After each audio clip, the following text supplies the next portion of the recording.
Welcome to SK தகவல்.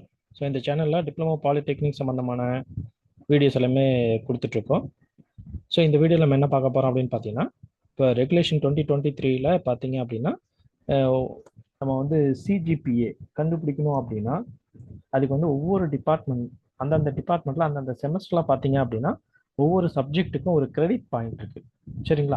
So அந்த credit point என்ன அப்படிங்கிறது ஒரு சிலர் வந்து தெரியல அப்படின்னு சொல்லி கேட்டுட்டு இருக்கீங்க. ஸோ அதனால பார்த்தீங்கன்னா ஒரு சில முக்கியமான மேஜரான டிபார்ட்மெண்ட்ஸுக்கு செமஸ்டர் வைஸ் வந்து பார்த்தீங்கன்னா சப்ஜெக்ட் அந்தந்த சப்ஜெக்ட் வந்து எவ்வளோ கிரெடிட் அப்படிங்கிறத நான் வந்து இதில் இந்த வீடியோவில் வந்து சொல்கிறேன். ஸோ அந்த கிரெடிட் பாயிண்ட்டை வச்சு உங்களுடைய ரிசல்ட்டுக்கு உங்களுக்கு என்ன கிரேட் வந்திருக்கோ அந்த கிரேடை பேஸ் பண்ணி என்ன பண்ணுங்க அப்படின்னு பார்த்தீங்கன்னா நீங்கள் வந்து உங்களுடைய சிஜிபிஏ கிரெடிட் சிஜிபிஏ வந்து கண்டுபிடிச்சிக்கலாம். சரிங்களா? சரி, வாங்க நம்ம இந்த வீடியோவில் பார்க்கலாம்.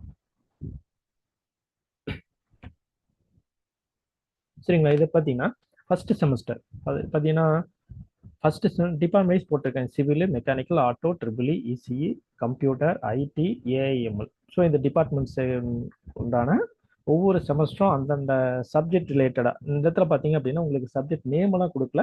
சப்ஜெக்ட் 1 2 3 4 5 6 7 அந்த மாதிரி தான் கொடுத்துருப்பேன். உங்களுக்கு ரிசல்ட்டில் பார்த்தீங்க அப்படின்னா அந்த மாதிரி பேட்டர்ல தான் வந்திருக்கும். டோட்லேருந்து ரிசல்ட் வரும்போதே காலம் 1 காலம் 2 காலம் 3 காலம் 4 காலம் 7 5 6 7 8 9 10 அப்படின்னு சொல்லியிருக்கும். அதே ஆர்டர்ல உங்களுடைய சிலபஸ்ல என்ன ஆர்டர்ல உங்களுக்கு சப்ஜெக்ட் வந்து கொடுத்துருப்பாங்களோ அந்த ஆர்டர்ல தான் உங்களுக்கு ரிசல்ட் வந்திருக்கும். அதே ஆர்டர்ல நான் என்ன போட்டிருக்கேன் அப்படின்னா ஃபர்ஸ்ட் ஒன்னாவது சப்ஜெக்ட்டுக்குண்டான கிரெடிட் என்ன, ரெண்டாவது சப்ஜெக்ட்டுக்குண்டான கிரெடிட் என்ன அப்படிங்கிறது போட்டிருக்கேன். இந்த கிரெடிட் அந்த சப்ஜெக்ட்டுக்குண்டான கிரெடிட் பாயிண்ட் பிளஸ் நீங்க எவ்வளவு கிரேட் வாங்கியிருக்கீங்களோ அந்த கிரேட் பாயிண்ட்டையும் மல்டிப்ளை பண்ணி நீங்க என்ன பண்ணலாம், இந்த கிரேட் வந்து கண்டுபிடிக்கலாம். சரிங்களா? ஸோ ஃபர்ஸ்ட் செம்மும் செகண்ட் செம்மும் ஃபர்ஸ்ட் இயர் தான் மேக்ஸிமம் எல்லா டிபார்ட்மெண்ட்டுக்கு காமன் தான். பட் இந்த இடத்துல சப்ஜெக்ட் போடலை. ஸோ என்ன சப்ஜெக்ட் அந்த சப்ஜெக்ட் கரெக்டாக பார்த்துக்கோங்க. சிவில் பாருங்க மேக்ஸிமம் எல்லாத்துக்குமே ஒன்றே தான். Civil, mech, auto, triple EC, computer, IT, AML எல்லாருக்குமே பார்த்தீங்கன்னா first semester and second semester எல்லாமே காமன் தான். சரியா?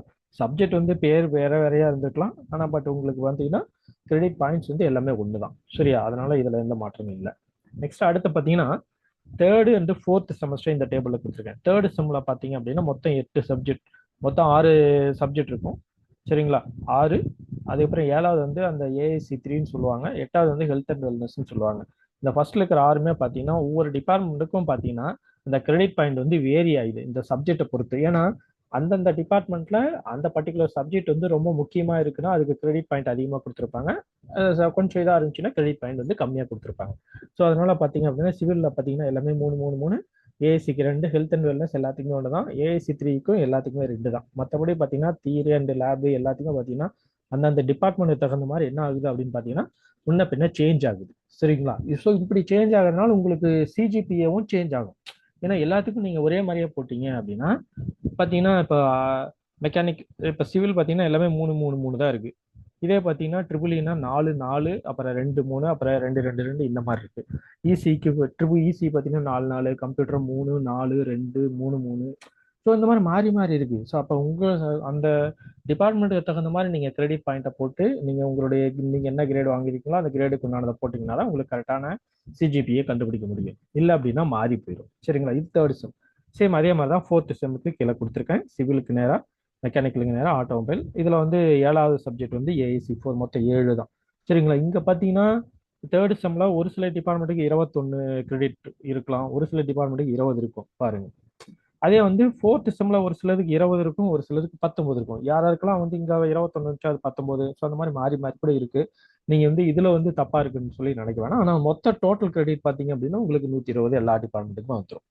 முன்ன பின்ன மாறிக்கிட்டே இருக்குன்னு வச்சுக்கோங்களேன். அந்தந்த டிபார்ட்மெண்ட்டுக்கு தகுந்த மாதிரி கிரெடிட் பாயிண்ட்ஸ் வந்து மாறி மாறி வரும். ஸோ அதனால உங்களுக்கு அந்தந்த செமஸ்டர்ல உங்க டிபார்ட்மெண்ட்டுக்கு நேராக சப்ஜெக்ட் 1க்கு என்ன கிரெடிட் போட்டிருக்கணும் அதான் நீங்க போட்டுக்கிட்டு நீங்க என்ன கிரேட் வாங்குனீங்களோ அந்த கிரேடை போட்டு அதுக்குண்டான பாயிண்ட்டை போட்டு கண்டுபிடிங்க. சரிங்களா?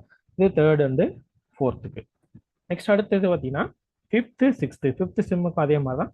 சப்ஜெக்ட் 1 2 3 4 5 வரைக்கும் அந்தந்த டிபார்ட்மெண்ட்ல வெவ்வேறு சப்ஜெக்டோட பேர் இருக்கும். 6 7 8 எல்லாமே பார்த்தீங்கன்னா இன்னோவேஷன் ஸ்டார்ட் அப், 7வது இண்டஸ்ட்ரியல் ட்ரைனிங், 8வது வந்து ஏஐசி 5. ஸோ இந்த 3மே பார்த்தீங்கன்னா எல்லாத்துக்குமே 2 2 தான். மற்றபடி மீதி இருக்கிற அந்த 5 சப்ஜெக்ட்டும் பார்த்தீங்கன்னா அந்தந்த டிபார்ட்மெண்ட்டுக்கு தகுந்த மாதிரி பார்த்தீங்கன்னா முன்ன பின்ன மாறி மாறி இருக்கு. சரிங்களா? உங்க டிபார்ட்மெண்ட் என்னவோ அந்த உங்க டிபார்ட்மெண்ட்டுக்கு உண்டான கிரெடிட் பாயிண்ட்டை அந்தந்த செமஸ்டர்ல எடுத்து வச்சுக்கிட்டு நீங்க வாங்கின கிரேட் பாயிண்ட் எடுத்து வச்சுக்கிட்டு நீங்க சிஜிபியை கண்டுபிடிச்சுக்கோங்க. அதே மாதிரி சிக்ஸ்த் செம்ல மேக்ஸிமம் இருக்கிறதே 3 தான். சப்ஜெக்ட் 1 2 அதுக்கப்புறம் ப்ராஜெக்ட். சரிங்களா? எல்லாத்துக்குமே பார்த்தீங்கன்னா 3 3 3. சரிங்களா? எல்லாத்துக்குமே மேக்ஸிமம் 3 தான். 2 சப்ஜெக்ட்டுக்கும் 3, அந்த ப்ராஜெக்ட்டுக்கு எல்லாத்துக்கும் 12. ஆனால் ஒரு சில டிபார்ட்மெண்ட் மட்டும் பார்த்தீங்கன்னா ஒரு 4 இருக்கு, 3 இருக்கு. நான் இங்கே போட்டிருக்கிறது மேஜராக இருக்கிற டிபார்ட்மெண்ட்ஸ் வந்து போட்டிருக்கேன். மீதி இருக்கிற டிபார்ட்மெண்ட்ஸ் வந்து போடலை. சப்போஸ் வேணும் அப்படின்னு சொல்லி கேட்டிங்கன்னா இந்த வீடியோனுடைய கமெண்ட் செக்ஷனில் உங்களுடைய கமெண்ட்டை வந்து தெரிவிங்க. அது இந்த என்னவோ அதை நான் வந்து சொல்கிறேன். சரிங்களா? ஆனால் மேக்ஸிமம் பார்த்தீங்கன்னா எல்லா டிபார்ட்மெண்ட்டுக்குமே பார்த்தீங்கன்னா டோட்டல் கிரெடிட் வந்து 120 தான். முன்ன பின்ன அந்தந்த செமஸ்டர்ல கிரெடிட் பாயிண்ட்ஸ் வந்து முன்ன பின்ன மாறி இருக்கும். ஒரு சிலது பாருங்க, இதுலயே வந்து எல்லாமே 18 இருக்கு, ஒரு டிபார்ட்மெண்ட் 19 இருக்கு. இங்க பாத்தீங்கன்னா ஃபிஃப்த்ல பாத்தீங்கன்னா 21 இருக்கு, இது 22 இருக்கு, 22 21 20 கூட இருக்கு. சரி, கம்ப்யூட்டர் ஐடி எல்லாம் பாத்தீங்கன்னா 20 தான் இருக்கு. ஸோ மாறி மாறி இருக்கும். ஆனா 6 செமஸ்டரையும் கூட்டிங்கன்னா உங்களுக்கு 120 கிரெடிட் வந்து வந்துடும். சரிங்களா? ஸோ தான் இதுதான் அந்தந்த டிபார்ட்மெண்ட்டுக்கு உண்டான சப்ஜெக்ட் வைஸ் இருக்கிற கிரெடிட். இதை வச்சுக்கிட்டு நீங்க என்ன பண்ணலாம்னா உங்களுடைய சிஜிபிஏவை கண்டுபிடிச்சிக்கலாம். சரிங்களா? இந்த வீடியோ வந்து உங்களுக்கு பிடிச்சிருந்துச்சு அப்படின்னா இந்த வீடியோக்கு ஒரு லைக் கொடுங்க. உங்களுடைய ஃப்ரெண்ட்ஸ் யாராவது இருந்தாங்கன்னா அவங்களுக்கு இந்த வீடியோ வந்து ஷேர் பண்ணி விடுங்க. அது மட்டும் இல்லாமல் இந்த சேனலை சப்ஸ்கிரைப் பண்ணுங்க. இந்த சேனல்ல இன்னும் உங்களுக்கு தேவையான இன்ஃபர்மேஷன்ஸ் எல்லாமே நம்ம கொடுக்கறதுக்கு ரெடியா இருக்கும். சரிங்களா? சரி, ஓகே.